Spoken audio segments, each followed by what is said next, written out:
Hello everyone, मेरा नाम है ऋतिक शर्मा और आज हम बात करने वाले हैं प्राचीन इतिहास के बारे में। तो चलिए शुरू करते हैं आज का लेसन। सबसे पहले यार, प्राचीन इतिहास को इंग्लिश में बोलते हैं एंशियंट हिस्ट्री। हिस्ट्री को यानी इतिहास को तीन भागों में बांटा गया है। पहला है प्री हिस्ट्रिक पीरियड यानी प्रागैतिहासिक काल।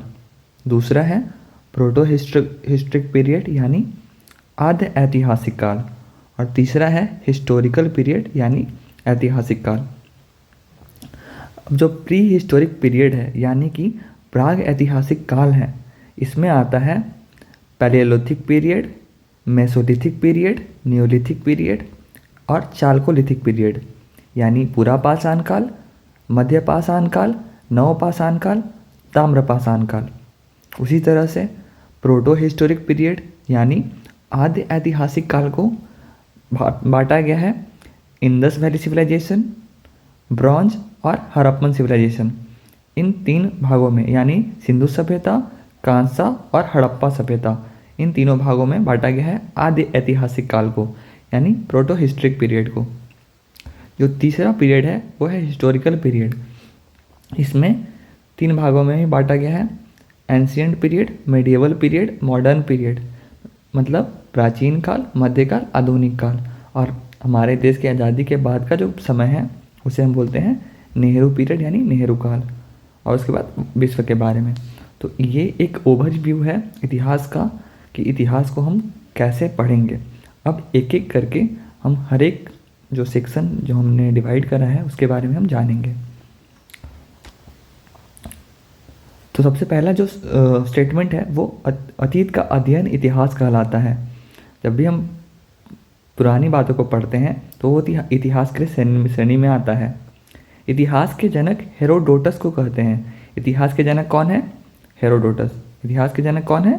हेरोडोटस। मानव जाति का पालना अफ्रीका महादेश को कहते हैं। मानव जाति का पालना अफ्रीका महादेश को कहते हैं। क्यों? क्योंकि यहीं पे पहली बार मानव जाति की शुरुआत हुई थी। लेकिन सभ्यता का पालना एशिया महादेश को कहते हैं। सभ्यता का पालना किसको कहते हैं? एशिया महादेश को। लेकिन मानव जाति का पालना अफ्रीका महादेश को। इतिहास के जनक हेरोडोटस। अतीत का अध्ययन इतिहास। जैसे कि हमने पहले पढ़ा कि इतिहास के तीन खंडों में बढ़ते हैं। पहला है प्री हिस्टोरिक पीरियड यानी प्राग ऐतिहासिक काल। तो इसमें आता है इतिहास का वह समय जिसमें मानव न लिखना जानता था न पढ़ना जानता था और इसकी जानकारी सिर्फ पुरातात्विक साक्ष्यों द्वारा मिलती है। मतलब इसमें न लिखना पढ़ना नहीं जानता था तो सिर्फ जो पुरातात्विक साक्ष्य हैं उनसे ही हमें इनकी जानकारी मिलती है। इसलिए इसको हम लोग प्राग ऐतिहासिक काल कहते हैं या पाषाण काल कहते हैं। पाषाण काल का इंग्लिश मतलब होता है स्टोन एज। आपको दोनों मतलब साथ साथ में याद करना चाहिए ताकि आप इंग्लिश या हिंदी किसी में ऑप्शन देख के सही उत्तर लगा सकें। वह समय जब मानव पत्थर के औजार एवं हथियार का उपयोग करते थे तब उसको बोलते हैं पाषाण काल। वैसा टाइम जब जो मानव है वो पत्थर का औजार और हथियार का उपयोग करता था तो उस समय को हम पाषाण काल कहते हैं। सबसे पहले 1863 ईस्वी में रॉबर्ट ब्रूस फ्रूट ने पाषाणकालीन सभ्यता की खोज की थी। मतलब स्टोन एज का जो खोज है वो रॉबर्ट ब्रूस फ्रूट ने किया था 1863 ईस्वी में भारत में। भारतीय पुरातत्व के पिता सर अलेक्जेंडर कनिंघम को कहा जाता है। भारतीय पुरातत्व के पिता सर अलेक्जेंडर कनिंघम को कहा जाता है। जबकि भारत का पुरातात्विक संग्रहालय इंदिरा गांधी मानव संग्रहालय है। ये कुछ फैक्ट हैं जो कि एग्ज़ाम में आते हैं तो इन्हें हम जैसे हैं वैसे ही याद करने का ट्राई कर रहे हैं। और जो पाषाण काल मिलने वाली धातु के आधार का नामकरण जो है वो किया है क्रिश्चियन थॉमस ने। मतलब धातु के आधार पर कि उस एज में कौन सी धातु मिलती है, इसके आधार पर जो नाम का वर्गीकरण है, जो ये वर्गीकरण है ब्रॉन्ज यानी कांसा, स्टोन यानी पाषाण काल। तो ये जो वर्गीकरण है वो क्रिश्चियन थॉमस ने किया है। लिखावट के आधार पर जो नामकरण है वो जॉन ब्रूस ने किया है। तो लिखावट के आधार पर किसने किया? जॉन ब्रूस ने। और मिलने वाली धातु के आधार पर किसने किया? क्रिश्चियन थॉमस ने। ठीक है, एक बार फिर से फैक्ट को रिवीजन कर लेते हैं। अतीत के अध्ययन को इतिहास कहते हैं। इतिहास के जनक हेरोडोटस को कहते हैं। मानव जाति का पालना अफ्रीका महादेश। सभ्यता का पालना एशिया महादेश। पाषाण काल में पत्थर के औजार एवं हथियार का प्रयोग सर्वप्रथम 1863 ईस्वी में रॉबर्ट ब्रूस फुट ने पाषाणकालीन सभ्यता की खोज की। भारतीय पुरातत्व के पिता सर अलेक्जेंडर कनिंघम को कहते हैं। भारत के पुरातात्विक संग्रहालय इंदिरा गांधी मानव संग्रहालय। मिलने वाली धातु के आधार पर क्रिश्चियन थॉमस और लिखावट के आधार पर जॉन ब्रूस। ये कुछ फैक्ट हैं। इतिहास में आपको कुछ फैक्ट याद करने होते हैं, तो आप इसे या तो नोट करते चलेंगे या तो फिर इसकी PDF मैं टेलीग्राम चैनल पे दे दूंगा, आप वहाँ से देख सकते हैं। अब आते हैं सबसे पहले पूरा पाषाण काल के बारे में पढ़ते हैं, यानी पैलियोलिथिक पीरियड के बारे में पढ़ते हैं। तो 20 लाख ईसा पूर्व से लेके 12,000 ईसा पूर्व तक, 20 लाख ईसा पूर्व से लेके 12,000 ईसा पूर्व तक जो का समय है वो पूरा पैलियोलिथिक पीरियड कहलाता है। जैसे जो ये है आपका टाइमलाइन, ये है जहाँ जीसस क्रिस्ट का जन्म हुआ था, और इसके बाद के टाइमलाइन को हम AD में नापते हैं, यानी एनो डोमिनी। जैसे अभी 2024 चल रहा है, तो ये 2024 AD है, और उससे पहले जो था वो BC था। तो 20 लाख ईसा पूर्व से लेके 12,000 ईसा पूर्व यानी 12,000 BC तक का समय पूरा पाषाण काल कहलाता है, यानी पैलियोलिथिक पीरियड कहलाता है। यह इतिहास का सबसे प्रारंभिक समय था। सबसे प्रारंभिक समय पूरा पाषाण काल है। इस समय मानव को आदि मानव कहा जाता था, और इस समय मानव जो थे वो खाना बदोश होते थे। मतलब कि उनका मुख्य उद्देश्य जो था वो अपना पेट भरना ही था। ये नहीं कि वो कुछ काम करते थे, वो जॉब पे जाते थे, वो अपना फैमिली बनाते थे। जो मेन उनका काम था वो सिर्फ खाना खाना था। इस समय की सबसे बड़ी उपलब्धि जो थी वो आग की खोज। तो आपसे कोई पूछेगा कि आग की खोज किस काल में हुई है, तो आपको बोलना है पूरा पाषाण काल, यानी पैलियोलिथिक पीरियड में। अब आते हैं, इस समय मानव पत्थर के बड़े बड़े औजारों का इस्तेमाल शिकार करने के लिए करते थे, और इसी समय मानव ने चित्रकारी करना प्रारंभ किया था। मतलब पूरा पाषाण काल में जो इंसान थे वो पत्थर के औजार बनाते थे और उससे उसका शिकार करते थे जानवरों का, जिससे कि उनका पेट भर सके, और वो इन्हीं पत्थरों से कुछ चित्रकारी भी करते थे। अब आते हैं, इसका जो साक्ष्य है हमें भीमबेटका के गुफाओं में मिलता है। पूरा पाषाण काल के जो बनाए गए चित्र हैं वो हमें भीमबेटका के गुफाओं में मिलते हैं। और भीमबेटका कहाँ है? वो है मध्य प्रदेश के अब्दुल्लागंज रायसन में। तो भीमबेटका जो है वो पूरा पाषाण काल के चित्र वहाँ पे हम जाके देख सकते हैं। भीमबेटका कहाँ पे है? एक जगह का नाम है जो कि मध्य प्रदेश के अब्दुल्लागंज रायसन में स्थित है। अब आते हैं मध्य पाषाण काल। मध्य पाषाण काल यानी 12,000 ईसा पूर्व से लेके 10,000 ईसा पूर्व तक।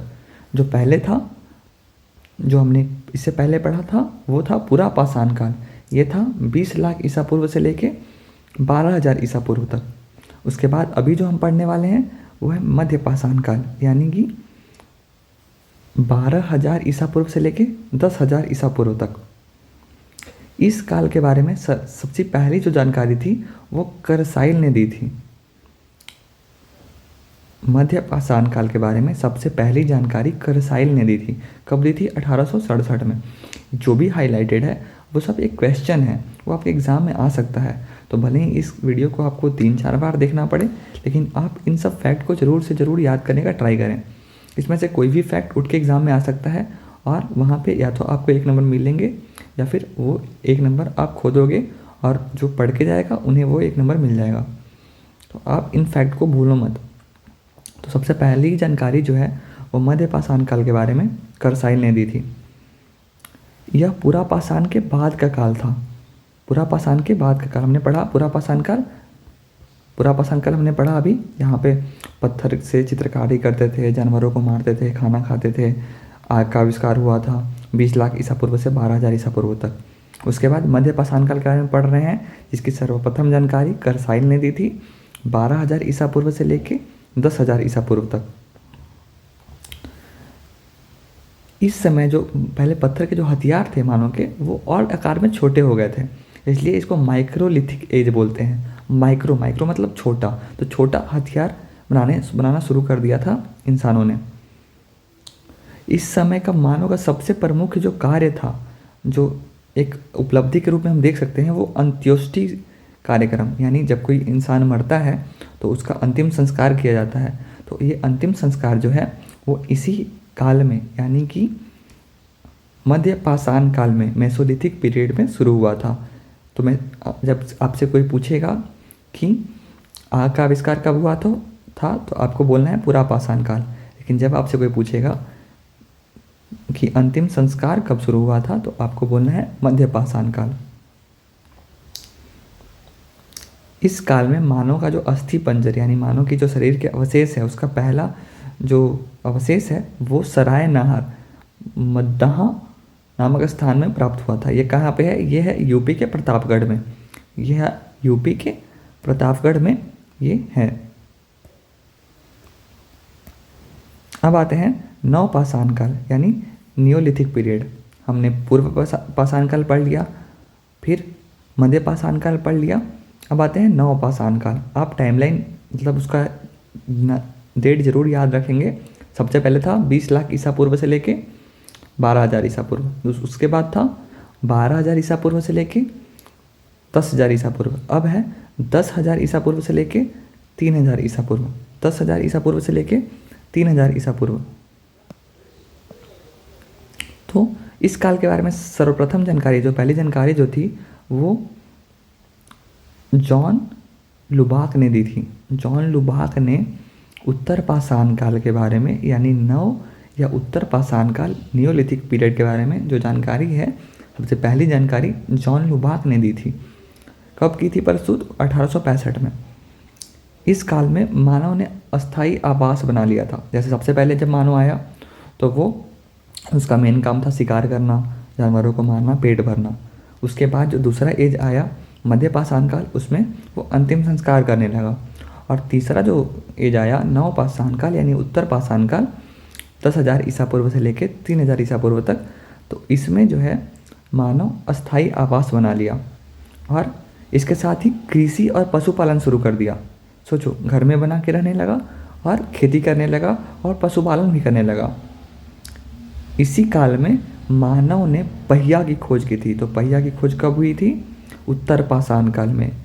पहिया की खोज कब हुई थी? उत्तर पाषाण काल में। अंतिम संस्कार कब शुरू हुआ था? मध्य पाषाण काल में। और जानवरों का जो इंसानों का जो मेन काम खाना कब था? खाना वो था आपके पूरा पाषाण काल, यानी 20 लाख ईसा पूर्व से लेकर 12,000 ईसा पूर्व तक। तो पहिया की खोज और मनका यानी घड़ा की खोज भी हमारे नव पाषाण काल यानी उत्तर पाषाण काल में हुई है। ठीक है। कर्नाटक के मैसूर के पास संगनकलु नामक एक नव पाषाण कालीन पुरास्थल से राख के टीले प्राप्त हुए हैं। अब क्या हुआ कि जो लोग, जब खुदाई हुई इन सब जगहों की जहाँ पे लोग रहते थे इन कालों में, तो एक संगनकल्लू नाम का जगह है। कहाँ पे है? कर्नाटक के मैसूर में, कर्नाटक में। तो वहाँ पे राख के टीले प्राप्त हुए हैं। अब ये राख के टीले कुछ किसी चीज़ के भी हो सकते हैं, अंतिम संस्कार के भी हो सकते हैं, या फिर कोई बड़ी आपदा के से भी हो सकते हैं। लेकिन राख के टीले प्राप्त हुए हैं कहाँ पे? कर्नाटक के मैसूर में संगनकल्लू नामक स्थान पे। और ये जो राख के टीले हैं वो नव पाषाण काल के हैं। तो पशुपालन का साक्ष्य भी जो है वो नव पाषाण काल में शुरू हुआ था। और भारत के आदमगढ़ जो कि एमपी में है और भगौर जो कि राजस्थान में है, वहाँ से पशुपालन का साक्ष्य प्राप्त हुआ था। तो इस तरह से हमने तीनों कालों के बारे में कुछ अध्ययन कर लिया है। आगे के विषय में हम आगे के वीडियोज़ में बहुत ही डिटेल में करेंगे। अगर आप इस चैनल पर नए हैं तो आप इसे ज़रूर सब्सक्राइब कर लें, अपने नोटिफिकेशन आइकन को प्रेस कर लें ताकि इस चैनल पे अपलोड होने वाली सारी वीडियोस का नोटिफिकेशन आपको समय से मिलता रहे। इस पे हम सारी शुरू से अंत तक सारा इतिहास कंप्लीट करेंगे आने वाले दिनों में, तो आप इसे ज़रूर फॉलो करके रख लें। इस वीडियो में अंत तक बने रहने के लिए धन्यवाद।